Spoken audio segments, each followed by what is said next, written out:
Welcome once again to the official Colorado Sports Hall of Fame podcast. I'm Dave Plati.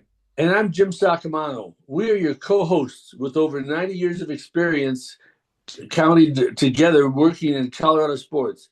Myself with the Denver Broncos, and Dave with the CU Buffaloes, and both of us with the iconic Denver Bears, among our many other experiences.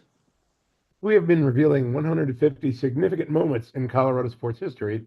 The state's 150th birthday is August 1st, the date in 1876 that Colorado was admitted to the Union as the 38th state.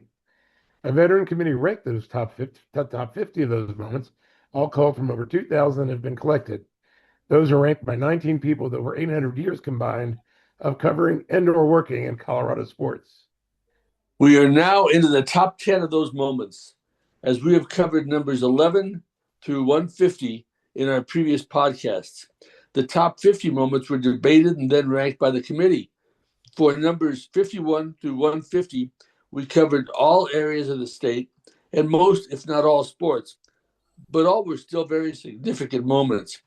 All are archived on the Colorado Sports Hall of Fame website with our podcast. Just go to coloradosports.org, click on the menu bar, and then top 150 moments or podcasts. But first, here are two moments in Colorado sports history that weren't in those 150. On January 16, 1960, the owners of the Denver entry in the fledgling American Football League held a Name the Team contest. 162 suggestions came in for over 500 entries, with a panel of citizen judges narrowing the list down to 8 and then selecting the winner, Broncos, submitted by Ward Vining of Lakewood, who was rewarded with 2 season tickets. Oh, my goodness. I'm sure he and his family wish that were in perpetuity. Question there. Any idea what some of the other suggestions were? I do not know, Dave. I only know about Ward Vining of Lakewood. 162 suggestions. There'd be some crazy ones. There had to be, yes. And on September 27th, 1970, the Denver Broncos played their first home game after the AFL-NFL merger, defeating the Pittsburgh Steelers 16-13. The game was played before a sellout crowd of 50,705, starting a professional sports record sellout streak that has reached 464 at the end of last season. It's 440 regular season games and 24 playoff contests. The streak was not paused during the 2020 season when COVID-19 pandemic limited attendance. The maximum people allowed into the stadium, regardless if it was 3 or 25, allowed the streak to continue. This is Mark Johnson, voice of the Colorado Buffaloes. As we count down the greatest moments in Colorado sports history, it's worth remembering that great sports moments don't just happen. They're built on preparation, resilience, and staying healthy. And in Colorado, a great sports moment can mean something different to everyone, from Hall of Fame athletes to anyone who simply wants to keep moving. Whether you're chasing championships, personal bests, or just a pain-free morning run, the team at CU Sports Medicine and Performance Center delivers exceptional sports medicine care, from prevention and recovery to performance. Founded right here in Boulder, the CU Sports Medicine and Performance Center brings together CU medicine providers and Boulder community health clinicians to provide comprehensive care that's close to home and rooted in the community they serve. Learn more at cusportsmedicinecenter.com. And now, as the great Casey Kasem on American Top 40 used to say, on with the countdown. The number 10 greatest moment in state of Colorado sports history. January 11th, 1987. My daughter's birthday, by the way, was a typical cold, windy winter day off Lake Erie, with Denver and Cleveland battling for the AFC title. The game was tied at 10 and then at 13 before Cleveland took a 20-13 lead. The Broncos got the ball back with 5:32 to play, 1st and 10 at their 2, setting the stage for the drive. John Elway engineered a 15-play, 98-yard march, capped with a 5-yard TD pass to Mark Jackson, with Rich Karlis' extra point tying the game at 20 with 31 seconds left. The Broncos converted on all 3 third downs, including an Elway to Jackson 20-yard pass on a 3rd and 18, and earned 6 first downs on the monster drive. The plays covered 5, 3, 2, 3, 11, 22, 12, 0, an 8-yard loss, 20, 0, 14, 0, 9, and 5 yards.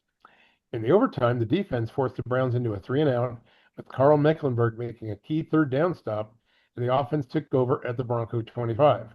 Elway completed passes of 22 yards to Orson Mobley and 28 to Steve Watson, the latter setting up a game-winning 33-yard field goal by the barefooted Karlis. At this time, we'd like to welcome our guest for this podcast, the kicker who made that game-winning field goal, who spent 7 of his 9-year NFL career with the Broncos, Rich Karlis. Welcome, Rich. Hey, guys. How are you? Alive. Doing great. So right off the bat, choosing to be a kicker, why not soccer? And then why barefoot? One of the last of a rare breed. I could only find one since he retired, and only briefly at that. I think somebody for 6 games in 2002.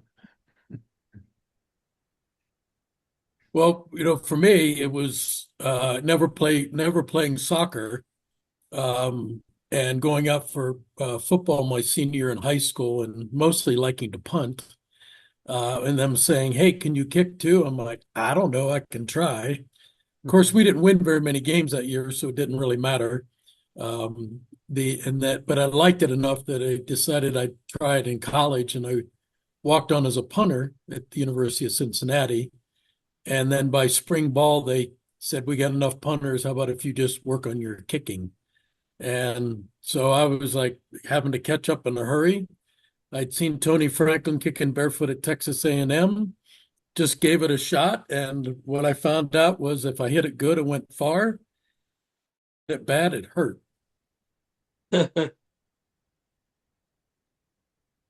Wow. You were undrafted from the University of Cincinnati after you graduated in 1981, but were in camp with the Houston Oilers. A year later, you're in camp with the Broncos. Memories of the 478 player, and that is literally the truth, a tryout camp that we gave you. You fly out there. Of course, I thought I'd fly into Denver on a T-shirt of which I still have framed with 192 on it. They ran behind schedule, so by noon, they finally brought the kickers and punters in. They said, "We're in a hurry. We're behind schedule, getting groups of 5. You get kicks from 20, 30, 40, and 50 yards. At that point, I was the first guy in the second group of the 75 kickers that were trying out, and was slightly impressive, I guess, that they wanted to talk to me after that. I was kicking everything over the top of the net on the warehouse behind us and up onto the roof, and all of a sudden they wanted to know who that 192 was. It was so cool, Rick. How did you find out you made the team, and who do you think your toughest competition was for the job? Well, John Beek came up to me, offered a contract to me that day.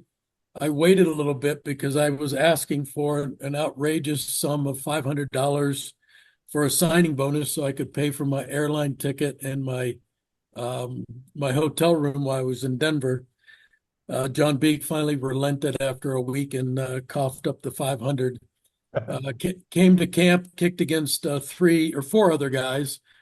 Freddie Steinfort, who was the incumbent, Rex Robinson, who had graduated from University of Georgia the year before and drafted by the Bengals, Alan Duncan from University of Tennessee that was drafted by the Eagles, and one other guy from New Mexico that we kicked against every single day in training camp. I mean, and Dan Reeves, he charted every single kick, off time, hash mark, you name it, he charted it. And it was a game of attrition at that point.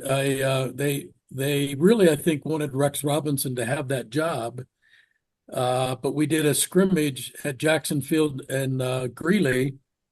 And at the end of the scrimmage, Dan gave everyone 3 kicks, and I made my 3, and Rex kicked all 3 of his into the line of scrimmage. So that kind of ended his time in Denver. And then there was 4 of us left, and then 3 of us left. And my first field goal was against the Rams in Anaheim, a 40-yarder that just narrowly missed outside the left post. And of course, in those days, Denver, they cut you guys on Mondays, so this was Saturday. So you had like all day to on Sunday to worry about it, and then they'd wait until you finished breakfast and were walking out to cut you, which was pretty cruel because I mean, who had an appetite when knew they were going to get cut? And then Stan Jones, our defensive line coach, was the Turk, so he handled the cut duties. And so you're sitting at breakfast thinking of ways to get the heck out of there without Stan seeing you. And Stan always called me Rick. So I was walking out and he said, "Hey, Rick." And my heart just dropped. And I went back to him and he said, "Hey, kid, don't worry. You're doing just fine. Keep it up." So I went back to the dorm, called my parents and said, "If you want to see me kick, you better come out next weekend." Amazing. You weren't tested that much that first year. You made 11 of 13 field goals and 15 of 16 extra points. The season was shortened to 9 games due to a strike.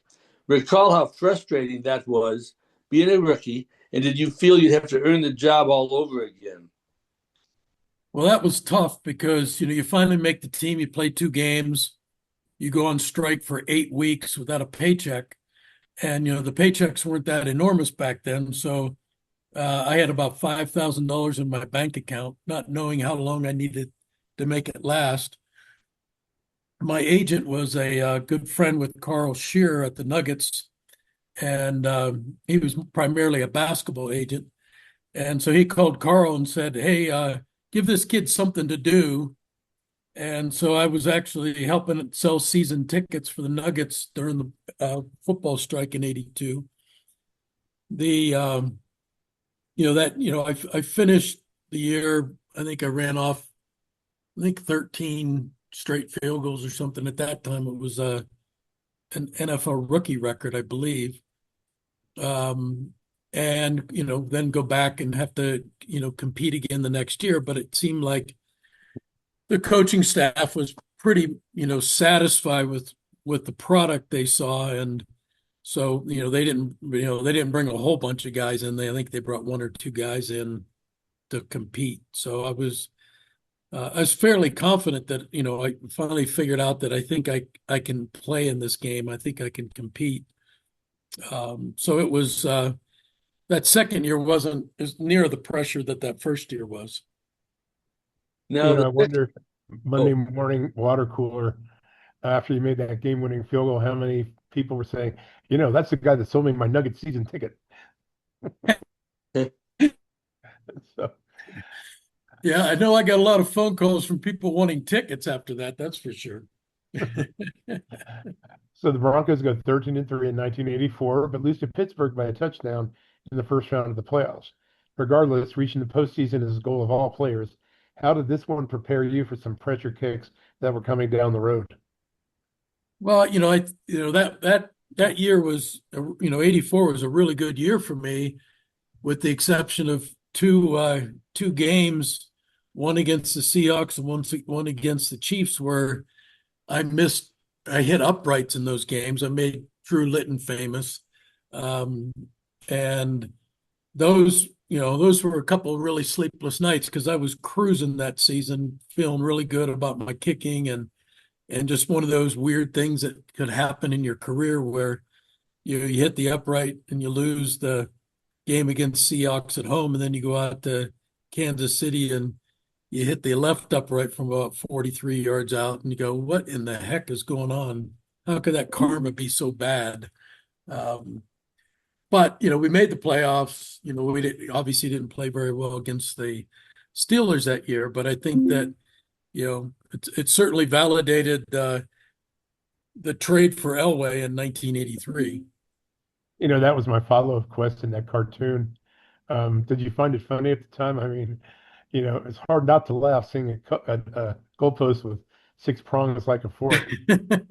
I told Drew I opened the Rocky Mountain News that morning, and all I could do was laugh. I'm like, he is so in my head right now.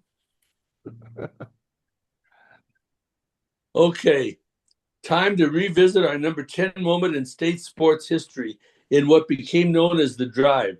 After Cleveland went ahead 20-13 with 5:43 remaining, Denver took over its own two. You were a spectator for the first 15 plays. What was going through your mind as the drive developed? Well, obviously, we were all pretty bummed out when we started at the 2 yard line, and the momentum was certainly all in the Browns' favor at that point. But I think we'd all agree that that was a defining moment. One of John's first defining moments in the NFL, where he just proved how much metal he had. And as he we kind of chugged down the field and good things and then not so good things and then some big catches. Uh, and then, I think when we got around the 50-yard line, people's, spirits picked up quite a bit and the energy was definitely shifting from their sideline to our sideline, that, good things were starting to happen for us. Okay, so Elway to Jackson completes the 98-yard TD march, and the score is now 20-19 with 37 seconds left. You're in a hostile environment. The field is muddy and torn up. It's 30 degrees.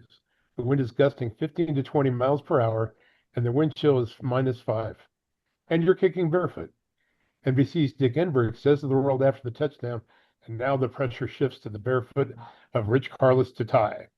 There had to be just a little pressure to make that PAT. Was it the most of any kick you ever had to make? And how did you keep that foot from getting frostbite? Well, I had that nice big moon boot I kept on my foot on the sideline, so that solved that dilemma. I think that it was by far that was more pressure on that kick than it was the kick in overtime, simply because I don't know if people realize just how close the stands were at the dog pound end where we were kicking the extra point. I mean, the stands were literally on the end line behind the goalpost. So, the fans were only like, 30 yards away from us. Yeah. And, so then they had let people carry bags of dog bones into the stadium. So the field at that end was littered with dog bones. And so, I felt like, that kick, looking back on it, was a much higher pressure kick than the kick in overtime. Rich, I remember the Cleveland locker room was just terrible. It was so small, really, and that's really stated incorrectly because it's so small.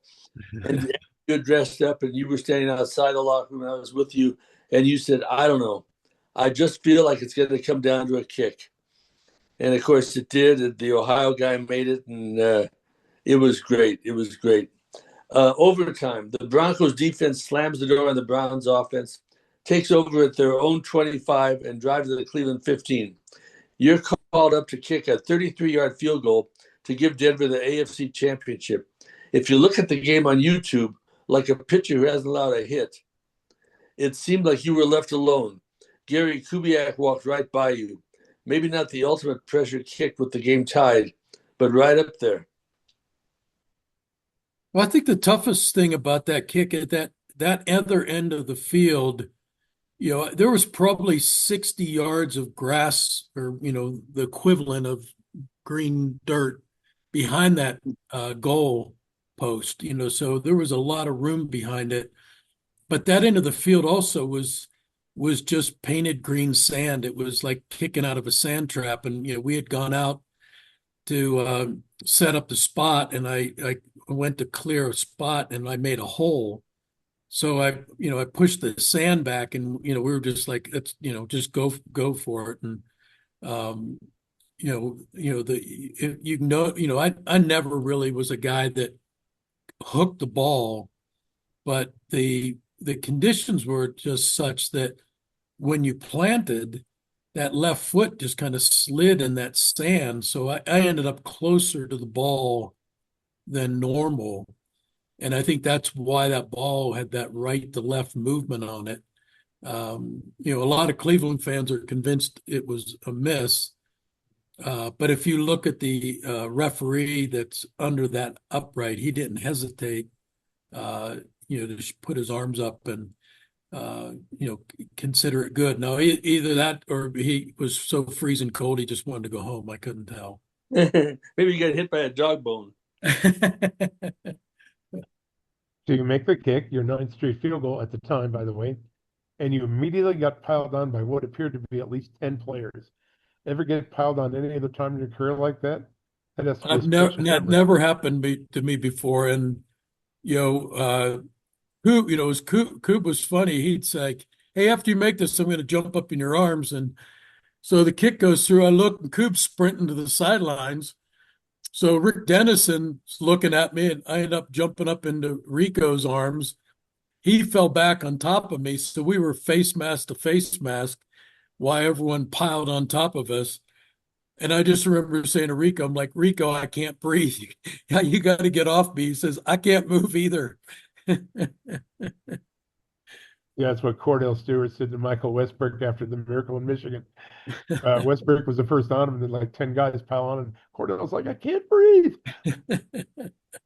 Now, in 1989, when with Minnesota, you kicked a then NFL record 7 field goals in a 23-21 win over the Los Angeles Rams, a record that stood for 18 years. The last was a 40-yarder that forced overtime. The game was also historic for being the first of 3 overtime games to end on a safety. Was it like being called on so often to kick a 3 and not a 1? Well, I think the only guy in, that year in the Vikings locker room after games, it was me because I was kicking so many field goals. The offense was frustrated because they couldn't get it in the end zone. The defense was frustrated with the offense. And I was thinking, this is great. I'm having a blast. This is like a technical question. So I'm not sure when it happened. Maybe you know, but growing up, the holder lined up place kicks 7 yards behind the line of scrimmage. At some point, it shifted to 8 yards. Know the reason that switched? I don't. I was at 7 2/3. That's usually what we set up as. And I think the theory, well, I think, early on they could have guys, jumping over the center in those days. And I think people moved back just to try to prevent that, but they didn't want to go too far back because then the guys coming up, the wings coming off the corners could make that angle on you. But for me, I think the thing that kind of Dan Reeves fell in love with is that I got the ball up so quickly that, you weren't going to be able to block it up the middle. A big deal, that's for sure. You finished your career with Minnesota and Detroit. Any frustration that you ended your NFL career scoring 799 points? And what are you doing these days, Rich? Well, you'd always like that extra 1 point, right? Yeah, I committed to when it wasn't going to be fun anymore, and I wasn't enjoying the game, that I was going to, leave and just, retire and figure other stuff out. And, I'm sure physically I could have played, more years. But I left and I did a couple of startups early on, and then I spent 20 years with then Quest that became CenturyLink and did all their sports marketing for them. For example, I did the naming rights at the Seahawks Stadium in 2004 and then redid it again in 2010 and again in 2017. And then I left corporate after 20 years and was going to just outright retire and started dabbling a little bit back here in my shop and building out a wood shop. And, I built a little woodworking business that now is done extremely well and pretty much just organic. And tried to come up with a name for what I was going to call it, and ended up with the name Barefoot Bronco Woodworking. I think both of you are familiar with the late great Carol Hardy. Am I not mistaken? I'm sorry. I think both of you are familiar with the late great Carol Hardy, right? Yes, very much so. So speaking in 99, Carroll finished his CU career with 1,999 yards. The SID at the time felt bad. He never went down and told him he needs one more yard. But that's where I learned a lesson. Always beware of milestones. Oh my gosh. Poor Carol. So for those interested, you can easily find the full game on YouTube. Rich, we really want to thank you for spending time with us today. I think we learned a lot we didn't know. Well, I always love talking about that drive game because I went into the press tent that was outside, and Sacco and the gang got my parents in there, and seeing my parents in that media tent, and my mom crying, and they were just so proud and so happy. And for months after that game, they, growing up in Ohio, they got a lot of prank phone calls after that, and you would have thought that would have upset my mom, but instead she relished it. She thought that was just great. That sounds like your best Saccomano story, too.